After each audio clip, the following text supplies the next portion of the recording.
If you think of a standard homework assignment that most children have, when they get it back and it's been marked, what is pointed out? Mistake, mistake, mistake. It's not very common to have all the good things pointed out.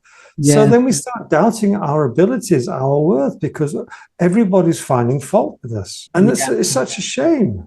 Sometimes parents, they have a young child and the child starts crying for no apparent reason. And obviously the parents are concerned and they want to find out what's going on. So the first phrase that often comes to mind is, what's wrong with you? It's my honor to have my guest, Stuart Elliott. Stuart, how are you? I'm very good. It's a little bit late here. Stuart is the soul whisperer. With his extensive training in NLP and also Ericksonian Conversational Hypnotherapy, and his own passion for mindfulness and positive psychology. He is recognized for his ability to liberate individuals from negative self-talk, self-sabotage, and guide them to unlock their true potential. The first things I will ask you, Stuart, if you feel okay to share. I know you actually born in the UK, but now you're living in Asia. So that is a huge jump. Well, I think it is life that took me on this journey. As you say, I was born in the UK, and in '86, I decided to do an overland trip through Africa, from South Africa back to the UK. That took about 6 months, and there were many, many, many interesting adventures. And as I found out later, many, many important lessons for me. However, I didn't recognize them at the time because I was too full of other things. And I got back to the UK after 6 months traveling, and I got off the ferry and I said, I don't like it, I'm going back. So 3 months later, I was back in South Africa. And I stayed there for about 18, 19 years. And then things fell apart, as they do in life sometimes. And I was offered an opportunity to come over to China to teach English as a second language. And at that time, I only had one question. And that was where, north or south? If it's the north, it's like the wastelands of Canada. I'm not interested. It's too cold. The people said, no, it's not far from Vietnam. So I said, okay, that's warm enough. I originally landed in the area around Nanning and then was taken to Guigang, which is a small town, more of a sugar type area than the countryside area. And then I stayed here for 1 year, 2 years, 3 years, 4 years, 5 years. And, that was in 2003 when I arrived. I was still here. And, in the meantime, I met my wife, which was quite interesting because the school I was working at had primary school, and I was responsible for looking after 6, 7, or 8-year-olds or something like that. And the headmistress said, she's going to do a radio show, and I want you to take 3 students every week to the radio station. We'll record a live teaching show with them and everything else. And my wife just happened to be the designated teacher. It's supposed to happen, and that was about 6 months of shows that we did, and then we continued everything else from there. And now I've been here for quite a while. We're back in her hometown, which is Guilin, and that's the type of scenery behind me. It's very, very famous tourist area, and we've got 2 young children.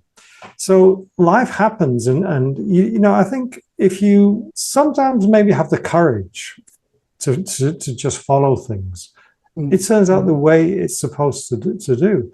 I came over here as a teacher, and one thing that hit me very, very quickly was I had the highest scores, the highest class retention, the highest engagement from the students and everything else. And I thought, well, I don't know what I'm doing. I'm just having fun. So obviously that's a big clue. But I got very interested in mindset, and I went back to the UK in 2012 to study NLP with John Grinder, and then Ericksonian Conversational Hypnotherapy at the end of the year. Somewhere along that journey, that sort of 6 to 8 months period, I said, okay, now I know what I'm doing. I was able to use it more intentionally to help the students. And I was always the most popular teacher because the children were having fun. That was the key. Fun, fun, fun. And that's why they liked me. There was none of this dictatorial type teaching, none of this shouting. We were just playing, but they were learning so much. And then, I changed schools a couple of times. And the last school I worked at was a school where most of the students were, late teenagers who were getting ready to go over to do a degree overseas, people who were getting ready to emigrate, or people who were doing business overseas. So number one, they had more of a command of English. And number two, they had more maturity. And the classes were small classes of 3-4 people, sometimes one-on-one classes. And the students started opening up with challenges that they had in their lives because they trusted me.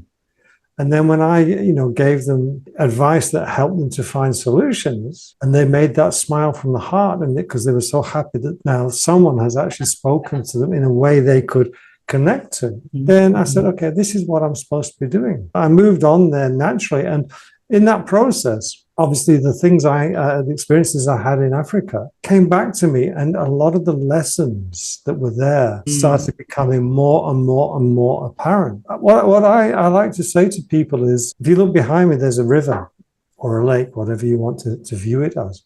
But we all have that reservoir of wisdom.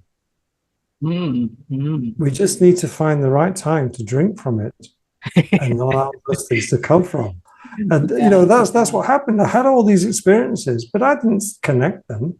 I mean, when I was about 14 or 15 as a teenager, I was very, very shy, and I thought that was a curse. Now I realize it was actually a blessing, because it gave me the opportunity to observe and see and understand people from their body language rather than just the vocals. Everything is there, but you've just got to allow sometimes the time to pass and then be able to piece everything together. And the soul whisperer, I mean, I didn't give myself that. Somebody told me, you're a soul whisperer. And I said, no, it doesn't sound right. I don't feel comfortable, because it's more like, Caesar Milan, the dog whisperer, or something like that. But then after I'd had that conversation with him, I was speaking to people, and more people were telling me that I'm talking directly to their soul. So I said, okay, well, maybe he saw something I didn't. But that is exactly what happened. We need other people to give us the insight, because sometimes we don't see ourselves in what they see in us. And those are the messengers. They come in, either give us the bad messages or good messages. It just triggers us to think, really, I'm not that, oh yeah, why not?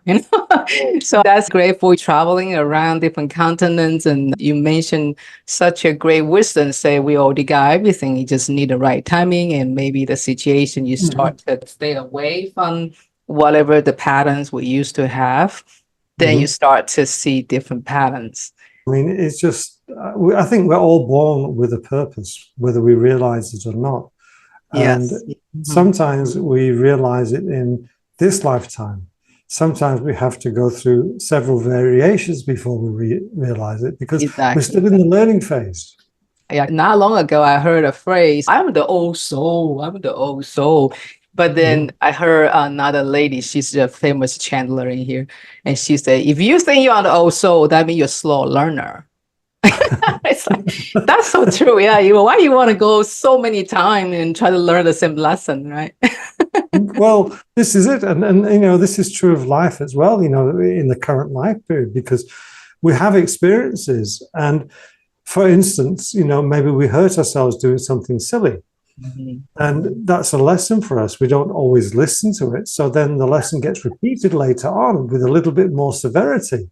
And if we don't listen that time, it comes back again even more severely until we wake up. And then once we've learned that lesson, we have a test or two to see if we've really learned it. So, life is interesting. A lot of people actually start to think about, if life's really a simulated game, with all this freedom for us to navigate, then they become more, you're just excited, because everything coming is just a piece to go through. It not like punish us, or because we're the bad person or something happened in the past we did wrong and we got this punishment. It's not necessary that. It's really just like you said, you see there's a lesson in there, or it's just the messaging. We need to start to listen. So I'm really fascinated about your journey, and you benefit so many other people to get to the process. Just like you say, potential is always here already. They just need that timing or the messenger and the situation conditioning. to crack it open, right? Yeah, or conditioning, we have to remove the conditioning. Yes. I mean, if you think about potential, when we're born, we have a lot of untapped potential, but we don't have any doubts about it. Yes. So Yeah. if if you think of a young child of about 11 months old, one day it just decides, I can walk. It doesn't think twice about it. It just goes through the process of learning, stands up, falls down, drags itself up again, balances, and then everything else that it has to do, because walking is one of the most complicated things that we can ever do as human beings. And we take that for granted. We don't think it's anything special, but it is a major, major occurrence in our life. Yes. And then we do other things. We learn to talk and start to get more motor control, but we don't doubt we can do it when we're young. Yeah. When we move on to middle age and go through the schooling process and everything else, we move more into the land of I can't rather than I can. Yeah, because the brain actually is trained to solve problems, right?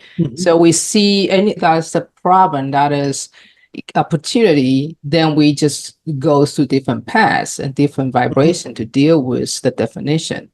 I think we need to aware that pattern, then and start to observe, and even yet just to ditch that pattern, and we can build new way to see things. The challenge is it is so deeply ingrained. And we are practicing it every day. The limitations. We're not practicing the freedom we got, the potential we got. We're practicing the limitations. Exactly. One of the ways we do it is with our language. We talk ourselves into negativity. Yes, people make a mistake and they say, I'm stupid and things like that. And they get so frustrated, but they don't realize that that's reinforcing the negative behavior. They said, yes, it's wonderful because I can learn from it. I can grow from it. Yeah, because the more chances we give ourselves, the better we can become, but we push ourselves down. And then we often use language, which is the language of doubt. A common phrase is, can I help you? That is a phrase of doubt. I'm not sure whether I can help you. If you switch it around and say, tell me how I can help you, now you've got the presupposition of certainty that you can. You just need to know how. And we use that type of language constantly, whether it's in our mind, whether we're talking to ourselves aloud or quietly, or whether we're talking with other people. And we're reinforcing this blockages, if you like, and creating, perfecting them. Whether it's intentional or not, that's the way it is. And the other thing, which is quite, I wouldn't say forcefully, but successfully embedded in us, is a lack of worth. I mean, if you think of a standard homework assignment that most children have, when they get it back and it's been marked, what is pointed out? Mistake, mistake, mistake. It's not very common to have all the good things pointed out. So then we start doubting our abilities, our worth, because everybody's finding fault with us. And it's such a shame. Sometimes parents, they have a young child and the child starts crying for no apparent reason. And obviously the parents are concerned and they want to find out what's going on. So the first phrase that often comes to mind is, what's wrong with you? Now, that gets repeated many times throughout childhood, and the child is left with this subconscious message that there's something wrong with me. That's exactly right. If we are taught that, we're aware of the way we pick up these things. We wouldn't say that. We would say, okay, well, what's making you cry? And there we have something which is external. There's nothing wrong with me. Something has happened that's made me cry. That's fine, because there's nothing wrong with me. Yes. But we don't understand how the language and our unconscious works with the language. And that's why communication is such an important thing that's not taught properly.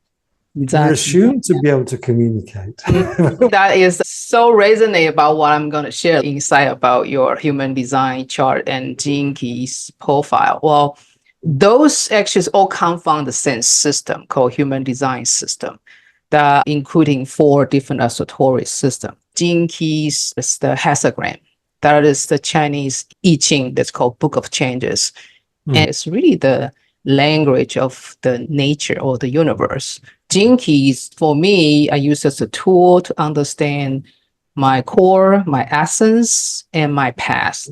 like you say, using the right way to communicate, because that is a frequency. That is how the vibration in our body, when we talk to our body, certain way or think certain way, you trigger different biology path. That's how we might manifest the chronic disease based on that communication pattern. You worry, you're angry, you feel like you're not enough.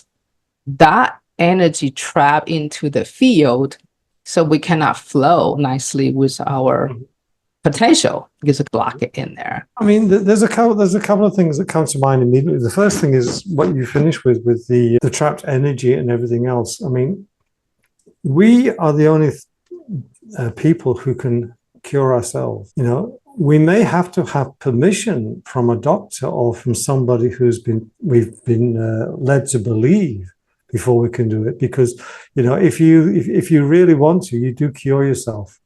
A lot of people, though, they say, I'm feeling sick, I have to go to the doctor, and they go and see the doctor, and they say, there's nothing wrong with you. And then they feel fine because they've been taught that the doctor is the person who cures them. And if the doctor says they're okay, they're okay. But it's not the doctor. The doctor can assist, but we are actually doing the curing of ourselves. I ask people a question quite often, and they often look at me as though I'm stupid, because I say to them, what is it you used to listen with? The answer invariably is my ears. What's wrong with you? So I say, well, why not listen with your whole body? Because there's so much more of the message which is being transmitted through the energetic fields. And we've got so many ways we can pick up if we decide to. And, you know, but again, we're not taught these things because we've been conditioned to believe in the conventional medical model, and we've lost a lot of that connection to the wisdom of the ancient peoples, because they were much more in communication with the energy than we've even been told existed ever. If you think of the corporate world, one of the types of buzzwords that has been applied so many times these days is think outside the box, think outside the box. And it's a shame that they had that ability when they were younger, and then it was conditioned out of them or locked down when they were very young. And now they're in this, you know, 1 + 1 = 2 type mode rather than being able to be creative. So now they have to try and be encouraged to think outside the box. They've lost that thinking. They've lost that ability to connect outside of themselves. The story I wanted to share with you is a very enlightening story. And again, I didn't see the full import of it at the time. It was New Year, and my ex-wife and I were in Botswana, in the southeastern corner of Botswana, between Zimbabwe, South Africa, and Botswana. It's called the Tulu Block area. And we were on a walking safari, and we were due to go back home on New Year's Day. I don't think there's lions there, or there weren't lions there. But, you know, there's a lot of the big wild game, definitely a load of elephants and things like that there. We had a herd of elephants come through the camp about 3 o'clock. And that was a beautiful experience just to watch them. And then we went out and we had our little game walk in the morning. And during that, somewhere along that period, we were enjoying the dawn. I just suddenly felt something in my neck like this, and then another one, and then another one. And then there's this black cloud of bees attacking me. And I ran. You know, these are what we call African killer bees. They're very, very aggressive bees, and they don't care about, you know, killing themselves. They just want to sting. And I knew that I stood there, there's a big problem. So I ran, and I was hoping that I would take them away with me. That didn't quite work out the way I planned it. But anyway, as I was running, I started stumbling, and I was going to fall. And I knew if I fell, that's it, I'm finished. So somehow I found massive reserves of power in my legs, and I managed to outrun the bees and stop stumbling and everything else. And I knew there were a lot of elephants around, and they weren't a concern, because I thought if I go into this herd of elephants, I'm going to scatter them like Skittles at the bowling alley. So that was an interesting part of it. And then when I'd outran the bees, I came back and I found my wife, and she'd also been stung, and we counted the stings. We had over 90 stings each. Wow. And we were pulling them out armpits, in our groin, legs, arms, ears, eyes, everywhere, just everywhere. We were pulling them out. And then I noticed that she was going into shock. So we made our way quickly back to camp without any hassles. And she lay down and rested for a couple of hours whilst I cleaned up and then packed all the things. And I wasn't bothered by the stings because my focus was on getting home. We had about 2 hours to the border from where we were. We didn't have a vehicle. We had to be taken there.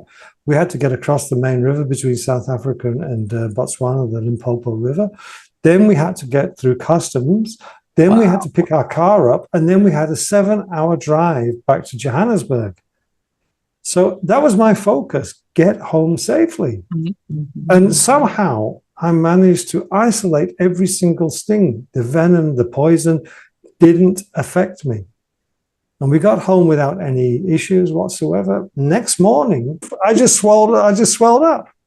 But it was such an important lesson. I didn't get the importance of it at the time, but how when we think and we have that priority in our mind, we can make things happen in a phenomenal way.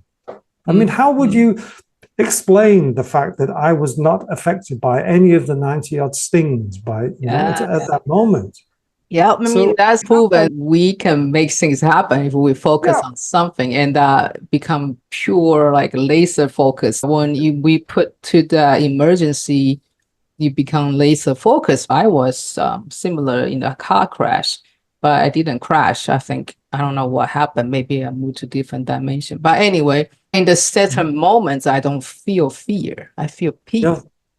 Because you focus, you're connected, whatever the energy really flows through you, then your body is responding at that moment. It's only your consciousness, right? It's only the thought. Everything changes, doesn't it? Every aspect of you. I mean, I had an incident where I was attacked by a buffalo.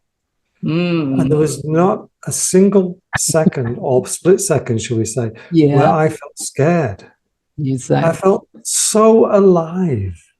You can't put it into words just how alive you feel. And my eyesight was incredible. I could see ants walking 100 paces away. Everything was just so amplified, but I've never felt so alive in my whole life. Ability, don't you? Yeah, the science say every cell is a little battery. We have a trillion cells. So each of the cell, if they have one goal together, they release the energy at the same time. That's a synchronicity, coherence, all the science-based information right now. Then more and more people are able to do it because we start to let go of this false belief. If someone like you, me, someone have near-death experiences, they all share. Then we start, that's possible. So we start to losing out that rigid mindset about humanity, like we are weakest, we are very fragile, we are dying, all these false beliefs. Then we start to have more of the different insights. That's how the major reason I use the human design, because it's in the picture.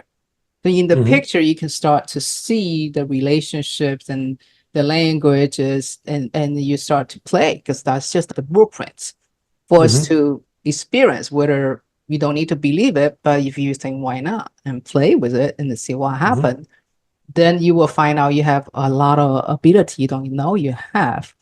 You don't need to learn so many things. You just need to unleash your potential, because it's all inside. It's blocked somewhere.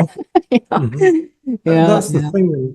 We don't, I think we don't realize we have so much potential because we've forgotten, or we've treated it as nothing. Everybody else can do that, but we miss the phenomenal learning we did, and the phenomenal control we had to exert over things when we do all these difficult things. And I mean, there are many people who've heard stories of mothers or something like that who are able to pick up a car without even knowing how they did it, because the child was trapped underneath, and they just pick it up and pull the child out, and they think, what happened?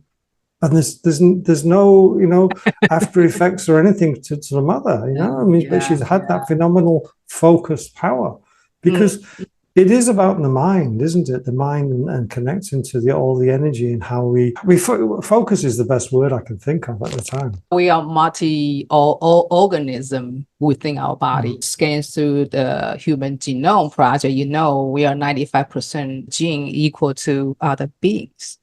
Then we are not that different. We think about we are highly sophisticated. We should have more genes than the lower form. But after the 30 years, the project, they finally have a complete set of the human genome. And you actually see we are actually not different than the fly. We're not too different than the little wiggly worm. The only thing different is we have 98% of the junk DNA in our genome. When we decided we want to become the driver for whatever we want to create, genes start to rearrange to whatever we want because they are floating like a quantum field. When I pull your gene keys profile, the first things I see, you got 51. But I learned the 51 person, they are born very competitive. They want to be the first because they are initiator. They want to create a different paradigm. It doesn't mean win or lose. It just you want to take the initiative. You want to have that experience. This is a very, very magical key. It's a portal. So once you get into the shocks, this is actually also shocks. That's why you got B, chasing by an animal. I have 5 times like totally blank out by shocks. The people with 51 are designed to have shocks. But the purpose for that shocks is to open up so we become awakening. So you got 251 in your Pearl sequence. One thing before you say anything else, I did some other personality test. It wasn't the normal ones. I can't remember the name of it now. But one of the things they said is I am a good starter. That's one of my biggest strengths. And that ties in with what you've been saying. They also said one of my biggest weaknesses is that I'm a good starter. In other words, I don't finish things off. And I need to find somebody who has that ability to work with me. Otherwise, I get bored and just abandon things halfway through because I need that challenge. I need that excitement, if you like. The gene key teaching is every shadow has a gift. It depends on where you want to focus. The 51, which actually in the hexagram is a 2 thunder. So thunder means movement, changes, initiative. So when we have a 2 thunder, that means we wake up, but we not necessarily know why we wake up. Then when we get to the 2nd thunder, that's actually we start to awaken and share information because we've been through a process, agitated, initiative, and awakening. And that become a natural path for us to share. The profile in the human design, you are 2-4. The 2 is the hermit. You are very wise. You have all this reflective ability. You can observe things from different viewpoints. And that 2 people need space so they can reflect. And the 4 is the community builder. People like you. They trust you because you are this friendly, reflective, and calm being. So with the 2-4 generator, you have a lot of energy and you will experience shocks and changes. We have so many past memories and like totally heavy.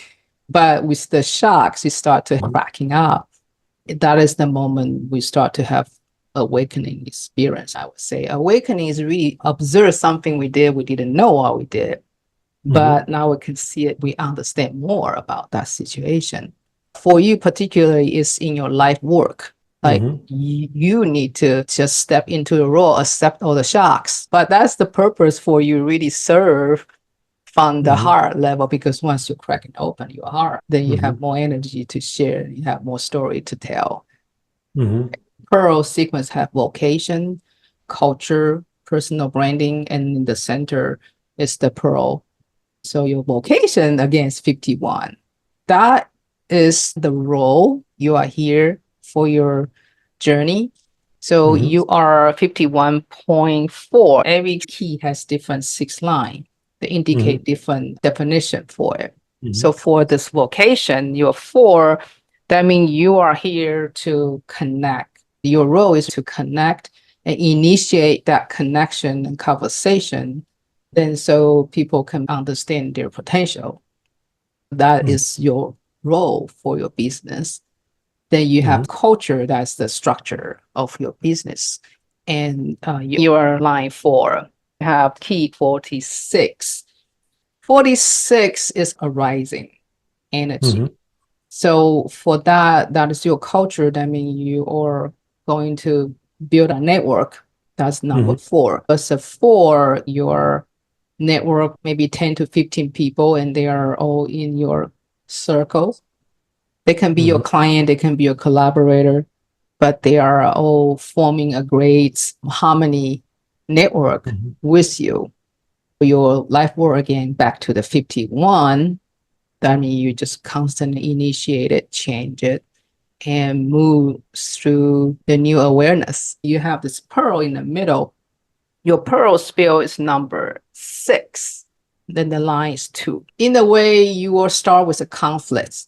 Usually, like everybody starts with a conflict. We need to have friction in order to feel like we are alive, right?